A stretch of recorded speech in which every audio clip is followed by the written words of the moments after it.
우리가 매년 한 해를 시작할 때 많은 사람들이 결정하는 일들이 있죠. 그 중에 한 가지가 뭐냐면 다자로 시작하는 겁니다. 뭘까요?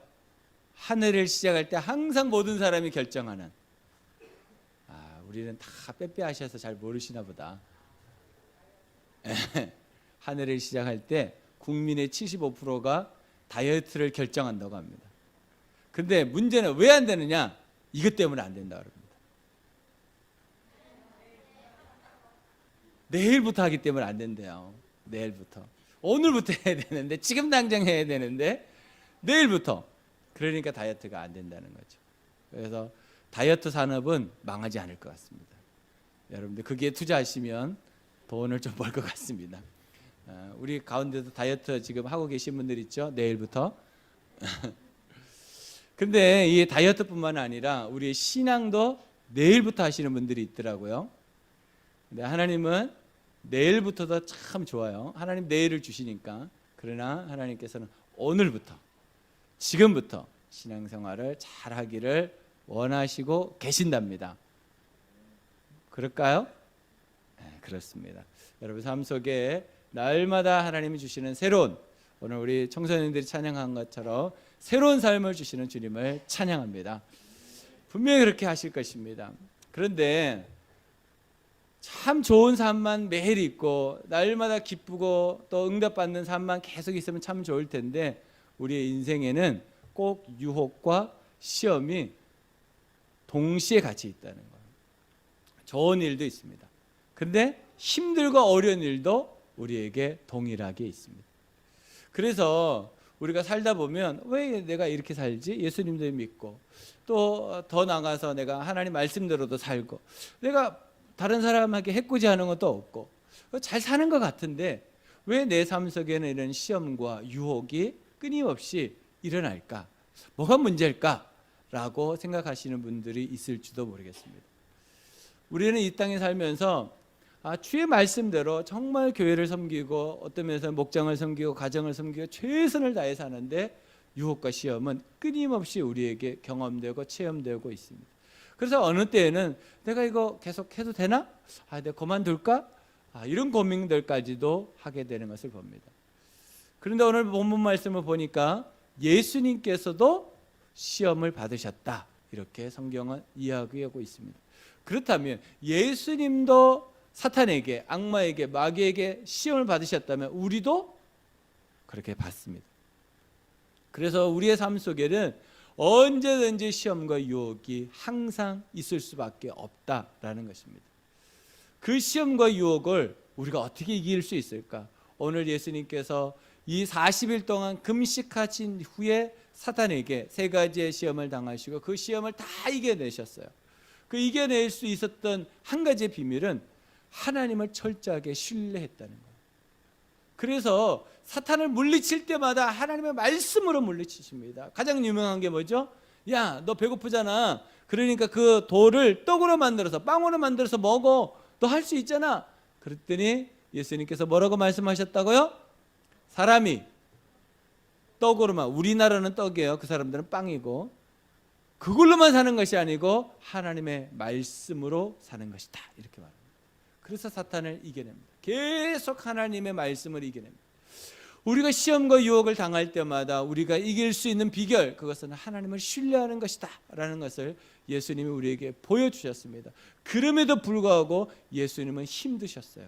왜냐하면 성경에 보니까 시장하셨다, 이렇게 말해요. 시장하셨다는 말은 뭡니까? 배고프셨다는 거, 힘드셨다는 거. 여러분 40일 금식 안 해보셨죠? 저도 안 해봤어요.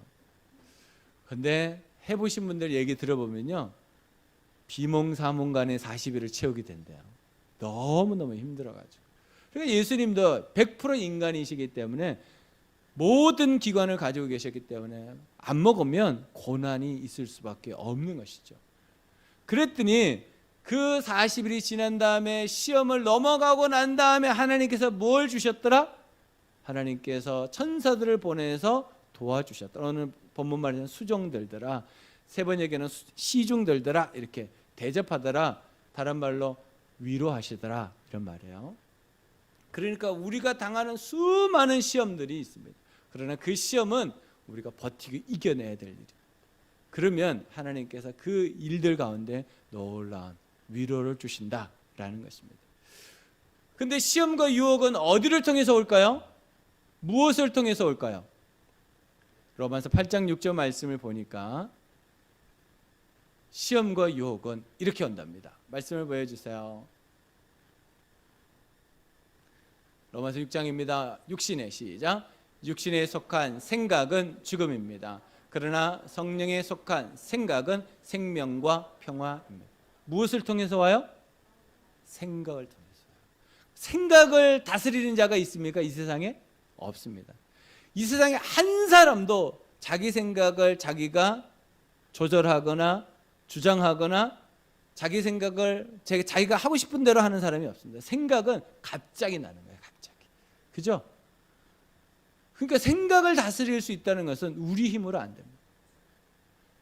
고민하기 싫은데도 고민하게 되잖아요. 걱정하기 싫은데도 걱정하게 되잖아요. 염려하기 싫은데도 염려하게 되잖아요. 생각을 우리 마음대로 할 수 없다는 것을 여러분 인정하셔야 돼요. 그러면 생각이 언제 제대로 조정이 되고 조절이 되고 내 삶 속에 정말 생명과 평화가 넘칠까? 한 가지 방법밖에 없다는 거예요. 성경은 성령의 충만함이 있을 때 내 생각이 온전해질 수 있다는 거예요. 그러지 않으면 우리는 걱정하기 싫어도 염려하기 싫어도 내 마음속에 불평, 불만, 부정적인 거 생각하기 싫어도 자꾸 난다는 거예요. 근데 그것을 이길 수 있는 방법은 오직 한 가지밖에 없다. 내가 성령의 충만함, 성령의 생각이 나한테 오면 내가 그것을 이길 수 있다는 거예요. 여러분 성령의 생각으로 충만하시기를 주님의 여러분을 축복합니다.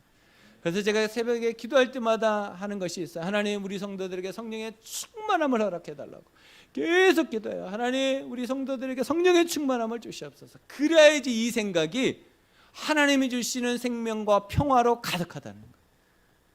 여러분 생각 속에 성령의 충만함이 있기를 주님의 여러분을 축복합니다. 그런데 우리가 시험이 올 때 어떻게 이길 건가? 야고보는 이렇게 말합니다. 1장 12절입니다. 시험을 견디어내는 사람은 복이 있습니다. 그 사람은 그의 참됨이 입증되어서 생명의 면류관을 받을 것이기 때문입니다. 그것은 하나님을 사랑하는 사람들에게 약속된 것입니다. 시험을 당할 때 어떻게 해야 돼요? 다른 왕도가 없습니다. 견디는 길밖에 없습니다.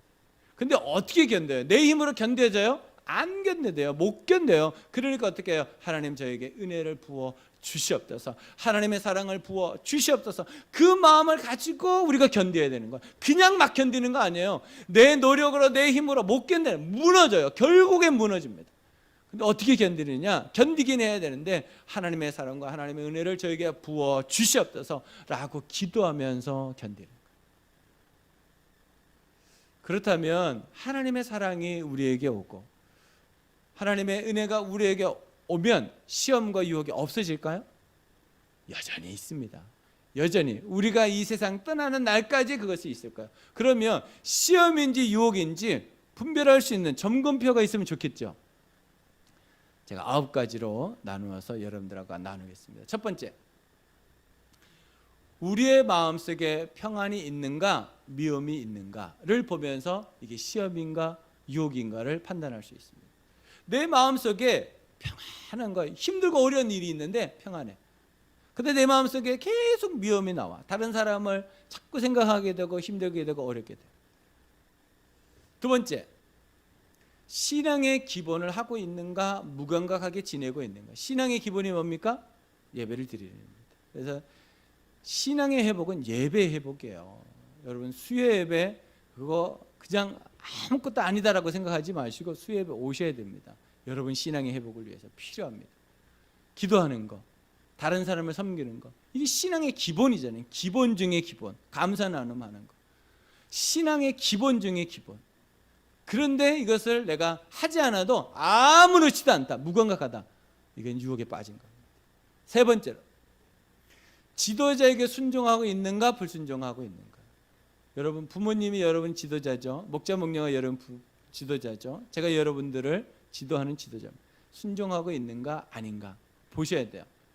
수요예배 지금 몇 개월째 얘기하는데도 아직도 꿈쩍하지 않고 있는 분들이 있다고 그래요. 꿈쩍하시기 바랍니다. 아멘. 아멘. 네, 아멘이 별로 없으니까 수요예배 안 오시려고 결정하신 것 같아요. 저는 계속 기도할 거니까 알아서 하십시오. 네 번째는 공동체를 위한 섬김의 삶을 살고 싶어 하는가, 자기만을 위한 삶을 살고 있는가, 구분해 하셔야 됩니다. 내가 공동체를 위해서 섬기는 삶을, 공동체를 위해서 사는 거예요. 어제도 추수감사절 이제 중식이 이제 시작하니까 목자 목녀님들이 또 목원들 되시는 분들 오셔가지고 하루 종일 고생하셨어요. 그러니까 공동체를 위해서 섬기는 일들을 하는 것이죠. 교회 청소하는 것들, 교회 행사가 있으면 같이 참여하는 것들, 이게 다 공동체를 위한 겁니다. 또 이제 그 백석대학원생들이 오잖아요. 또 섬기는 일들, 이게 다 공동체를 위한 겁니다.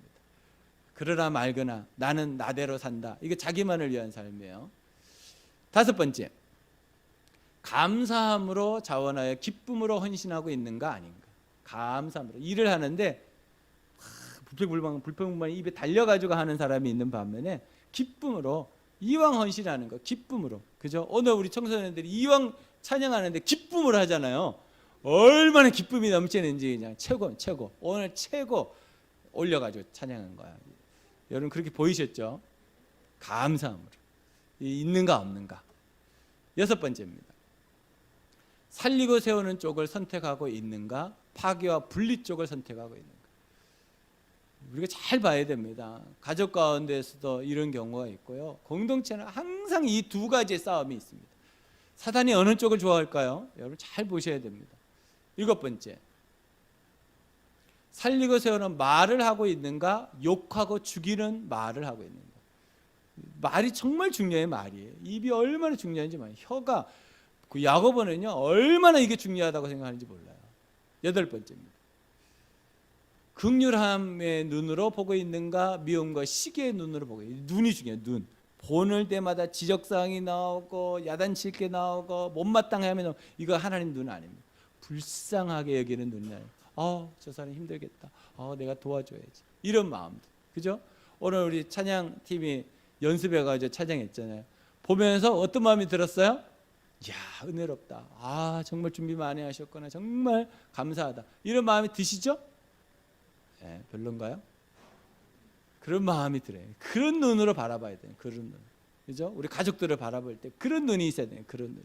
우리 성도들을 바라볼 때, 우리 목장 식구들을 바라볼 때 이런 눈이 있어야 돼요. 긍휼함, 불쌍히 여기는 눈. 아홉 번째, 마지막입니다. 손대접이 즐거운가 귀찮은가. 이게 참 우리에게 아홉 가지를 보면서 내가 정말 주님이 주시는 시험 가운데 내가 시험으로 받을 건지 유혹으로 받을 건지 점검하는 표입니다. 우리는 이 땅에 살면서 수많은 힘들고 어려운 일들을 당할 수밖에 없습니다. 그런데 그것을 정말 하나님이 주시는 시험으로 받으면 두 가지의 현상이 일어나는데, 하나는 나를 점검하게 됩니다. 시험으로 받는 자는 항상 자기를 돌아보고 자기를 점검하게 됩니다. 그래서 시험 당하면 어떤 일이 벌어지죠? 속도를 내고 막 달려가다가 잠깐 멈추게 됩니다. 시험을 당하면. 그래서 자기를 돌아볼 수 있는 시간을 벌게 됩니다. 그래서 하나님은 우리에게 시험을 주셔요. 우리를 테스트한단 말이에요. 그거 왜 그러냐면 너무 뛰지 마. 좀 천천히. 그러면서 자기를 돌아볼 수 있는 시간을 주세요. 앞만 보고 뛰잖아요. 나중에 하나님께서 우리를 쉬게 하실 때가 있어요. 그러면 여러분 쉬셔야지. 그때 또 안 쉬고 또 뛰잖아요. 그럼 큰일 납니다. 하나님이 쉬게 하실 때는 쉬어야 됩니다. 그리고 자기를 점검해야 돼요. 내가 지금 어떻게 살고 있는가. 9가지 점검표를 보면서 나는 지금 어떻게 살고 있는가.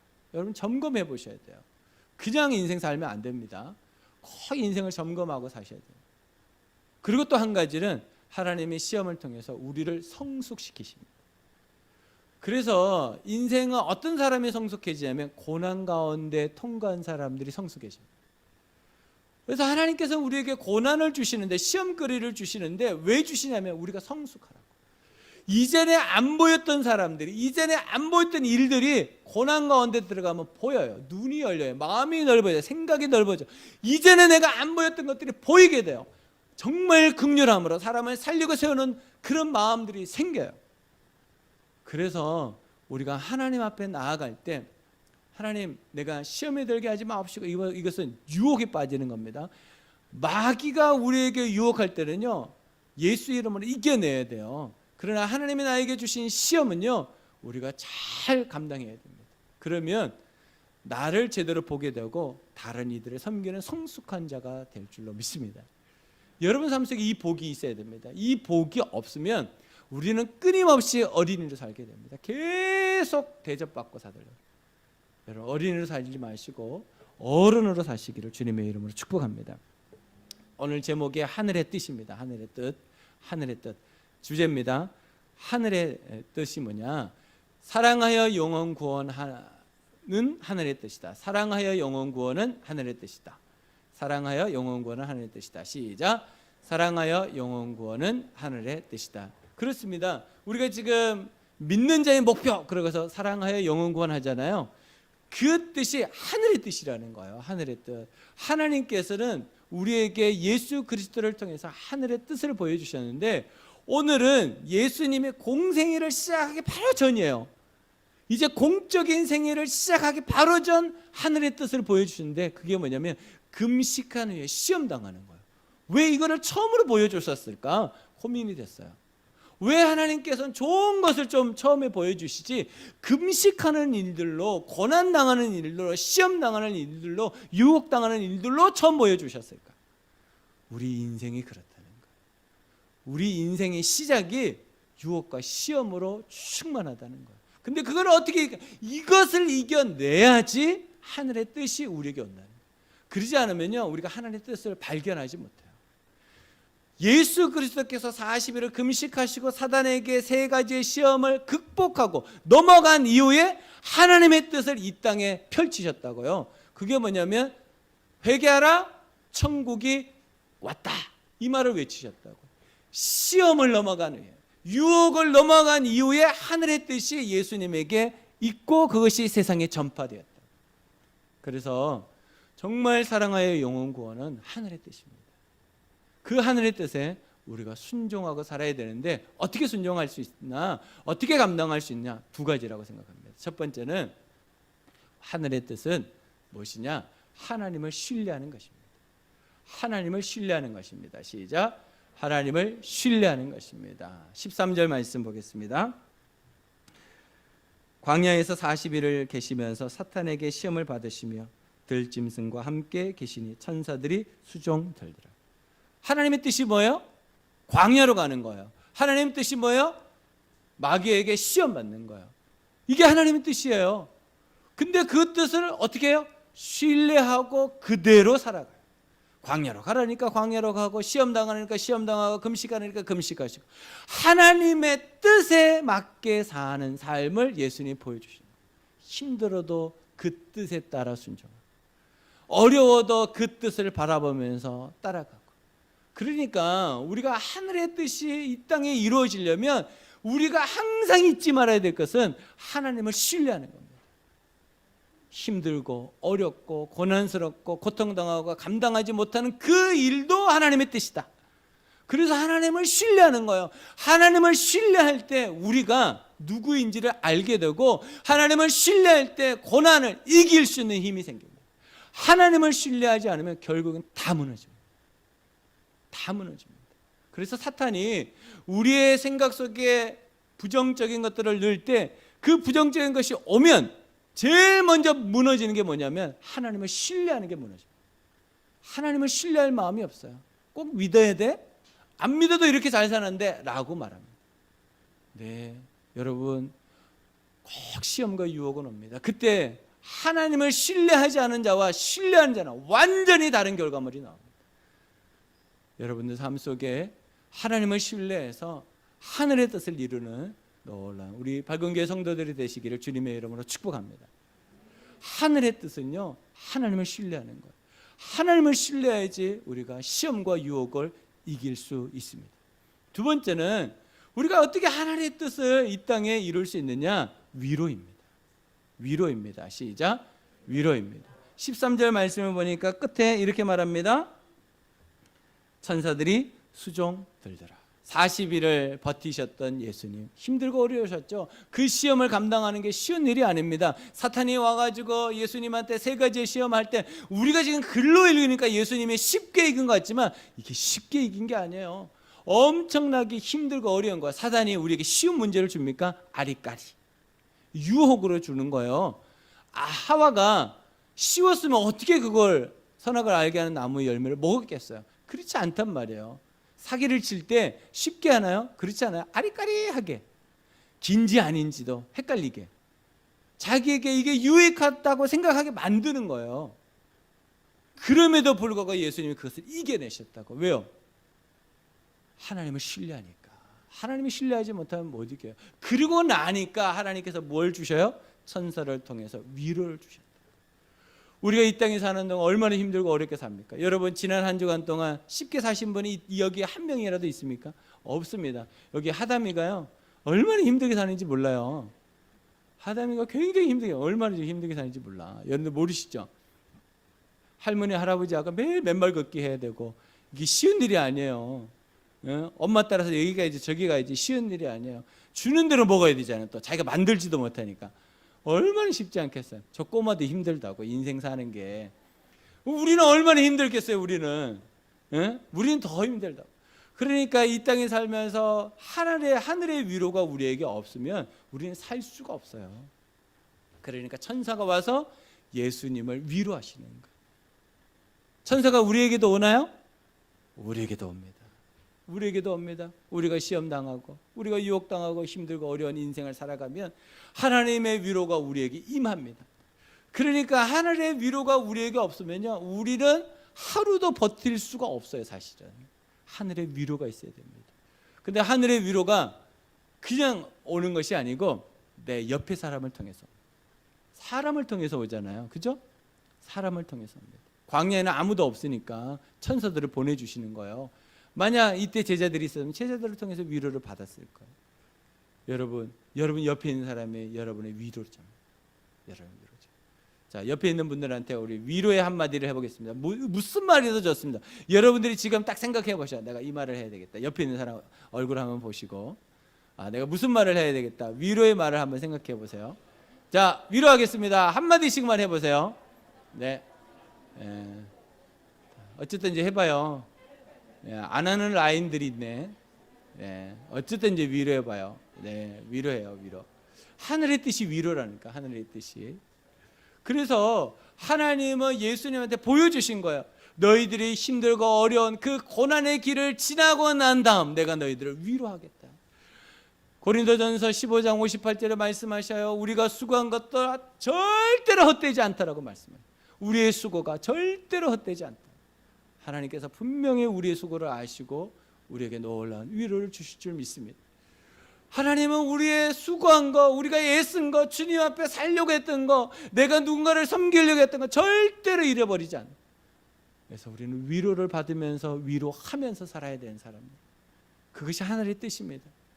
여러분, 하늘의 뜻을 잘 순종하셔서 이번 한 주간 동안 살면서 여러분의 눈에 보이는 모든 사람을 위로하는 마음을 가지시고 위로의 한마디를 하시면서 살아가시길 주님의 여러분을 축복합니다. 그럼에도 불구하고 사단은 우리를 그냥 두지 않습니다. 어떻게 하는지 한번 볼까요? 사단이 어떻게 하는지. 삼춘마귀가 조카마귀에게 사람을 속이는 11가지를 소개시킨 책이 있어요. 그래서 삼춘마귀 스크루테이프가 조카마귀 워무드에게 인간은 이렇게 속여라. 거기에 보면 이런 게 있어요. 인간에게 계획을 하게 해라. 정말 좋은 계획을 하게 도와줘라. 그리고 내일부터 하라고 해라. 인간에게 내일은 없다. 왜요? 오늘 다음이 뭐예요? 근데 내일 우리가 가면 내일은 뭐가 돼요? 오늘. 인간에게 내일은 영원히 오지 않는다. 그러니 모든 계획을 하게 하고 도와주고 내일부터 하라고 해라. 그러면 인간은 영원히 할 수 없단다. 인간은 괴롭히는 게 아니라 도와주고 속이는 거란다. 내일 하게 희망을 주려고. 여러분, 내일 하게 하는 것이 사단의 전수 전략입니다. 여러분 삶 속에 내일 하지 말고 오늘 하시면 좋을 것 같아요. 지금 하시면 좋을 것 같아요.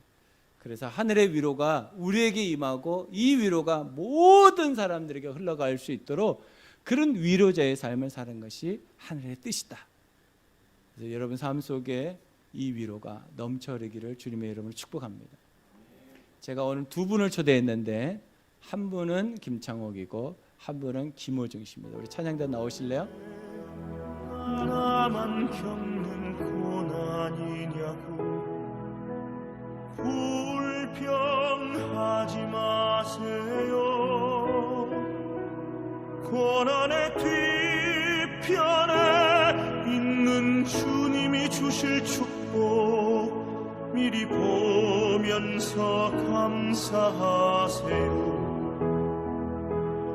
너무 견디기 힘든 지금 이 순간에도 주님이 일하고 계시잖아요. 남들은 지쳐 앉아 있을지라도 당신